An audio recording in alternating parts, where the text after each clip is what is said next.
This was the rock garden shelter at mile 9.3, I believe. I stayed pretty warm. Of course, there was no wind at all.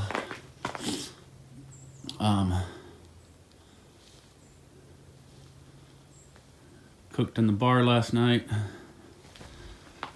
Did not use the picnic table. It was too wet to build a fire.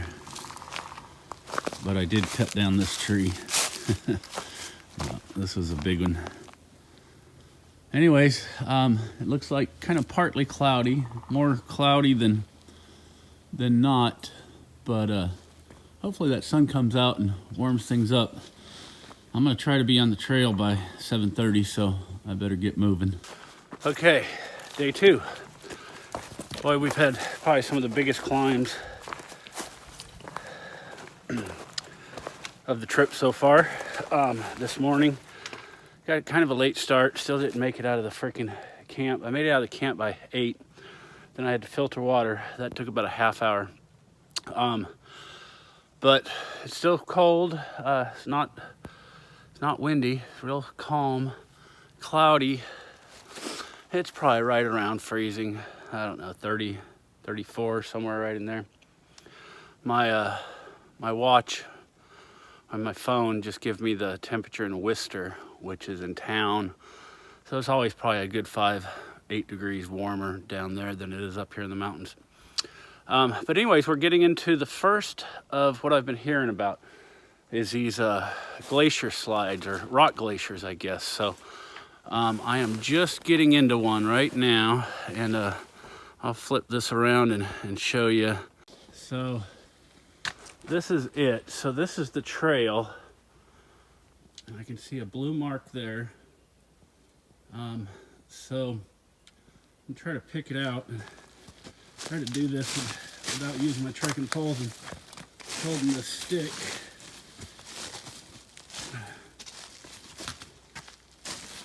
All right, so blue blaze down there.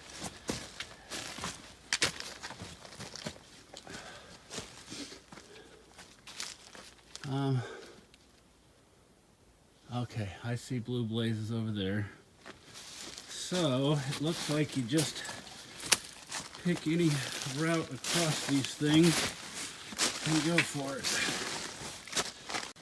Okay, made it across the first rock glacier. Yep.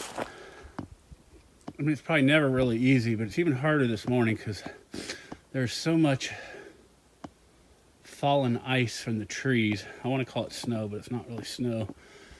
And granted, I'd say 70% of it, you can still get some traction because it's a little bit rough, but many of them, you scrape off that little top layer and you hit a piece of ice underneath. So it was a little bit tough, but nothing too bad.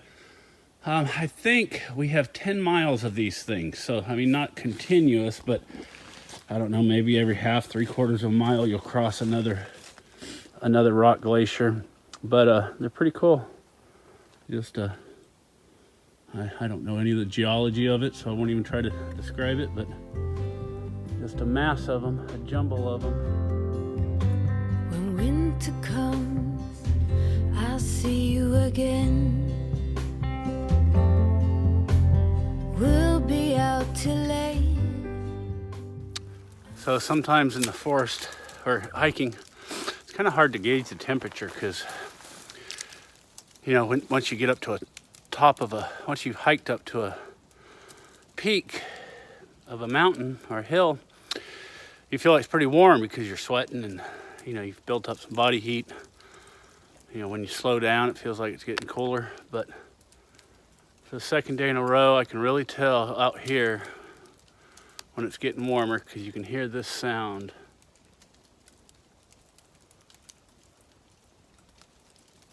It's the ice falling off the trees. So this just started about 5 minutes ago, so a lot earlier warm up than yesterday. So happy about that.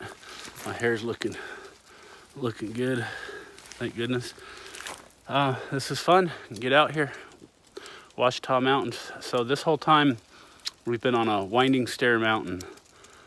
And I think I'll be on this for the rest of the day today as well. Having a good time. Kind of having second thoughts on what kind of hiker I'm going to be. So most people want to make it from point A to point B and you know, pretty much hike all day.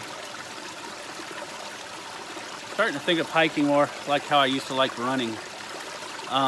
Just, you know, if you go hard one day, you go hard. If you see a bunch of cool stuff, you stop, play around, take pictures, take some video, and enjoy it more. The only problem with some trails, and this one included, well, the problem with this trail is there's very, very few flat spots to pitch a tent. I mean, you're usually always walking on a 2-foot trail with a mountainside going up to your left and a mountainside going down to your right, or vice versa.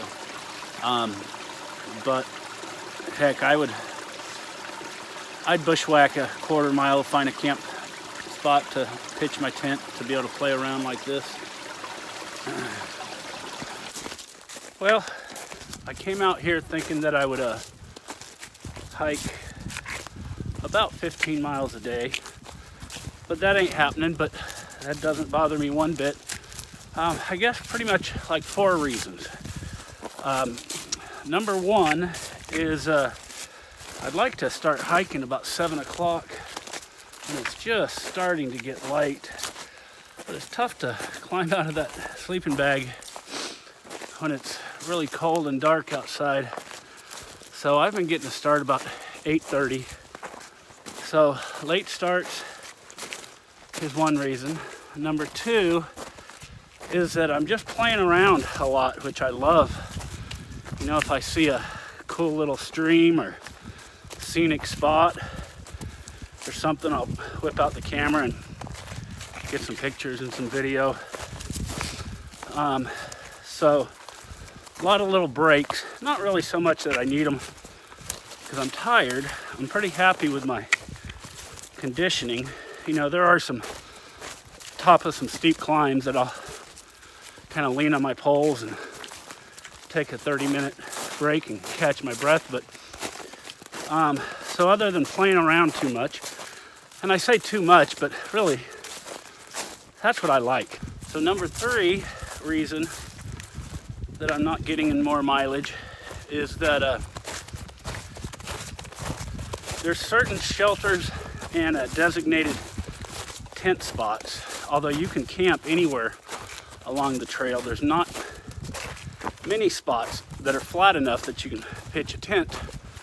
So when I come to one of these wooden shelters, which I'm kind of new to, I've been staying there. So yesterday we had a shelter at 9.3 miles, and I got there at 3 o'clock. I could have hiked, you know, another 3 miles or so, but then you're kind of getting close to dark and setting up camp in the dark.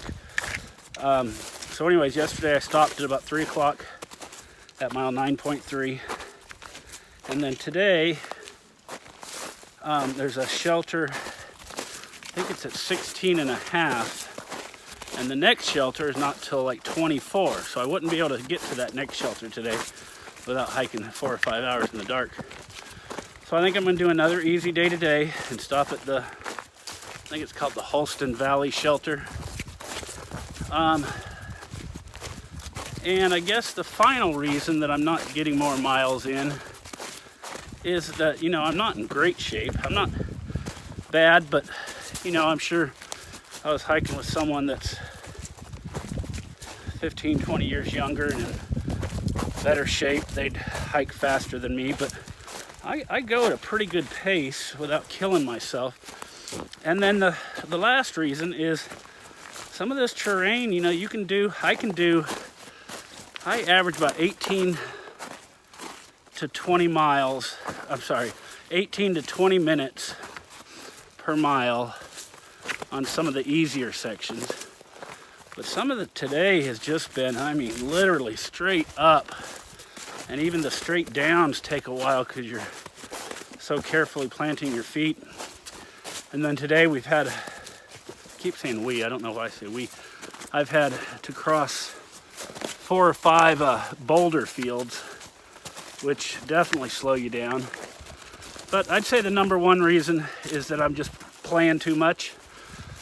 Taking pictures, taking breaks, just stopping, looking at the scenery, which is absolutely fine with me. I probably will not make Queen Wilhelmina campground or state park by Friday, but that just means I got more to explore on my next trip. So anyways, I'm having a blast. We're on the trail, and off to our left we spot what I call a trotel, a trail hotel. The rates are pretty good. And this one even comes with a view. All right, let's go check this one out. Shelter this way. 1 + 1 = 1. All right. Don't have to do math to stay here.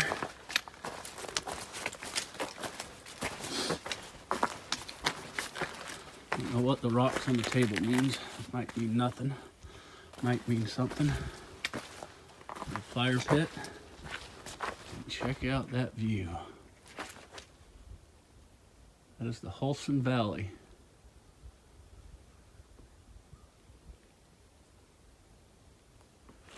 Room with a view. All right, more rocks. And a block of wood. The same little kiddie area. This one has some rocks in it. And we have a homeless person. Nope, that's just a tarp. What do we have here?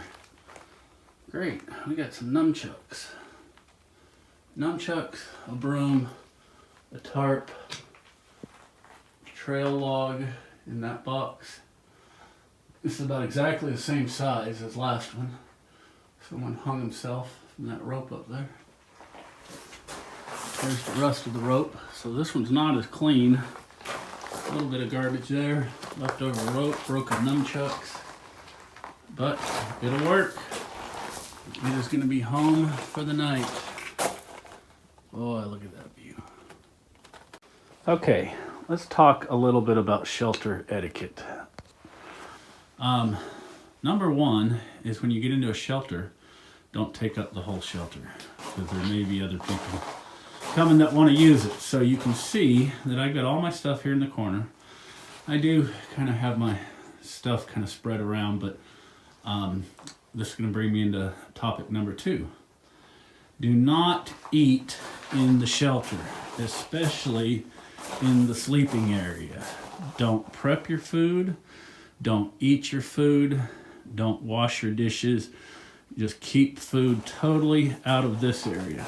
Almost all shelters will have an area to prep food. There's a big long bar here. Plenty of room to prep stuff, cook stuff. Fire ring there. And a lot of these even have picnic tables. So the reason that you don't eat food in these shelters is because what happens is when you eat, you make crumbs. Crumbs fall through these little cracks, and mice and rats will eat those crumbs that you drop through the cracks. A lot of people just, think they're gonna eat up here, but then they sweep it off into the gravel, but still those crumbs are falling down there. In almost every shelter book you'll read about hearing rats. So for this shelter, there's tons of entries in the journal, it's kept up there, about hearing mice and rats eating below, and that's the reason. See those little black things? Those are big too. That means that's a big rat or big mouse that lives underneath the shelter. And of mice and rats crawling along the the boards. So that's one of the reasons they have brooms in here, so you don't leave crumbs up on the top. But still, those crumbs go underneath, and you're going to be hearing mice and rats eat food all night. So anyways, I've got all my food hung up there. I have not eaten anything in here, and I'm going to sweep this out one more time just because I don't want to wake up to a rat or a mice crawling over the top of me. So anyways, there's my little rant.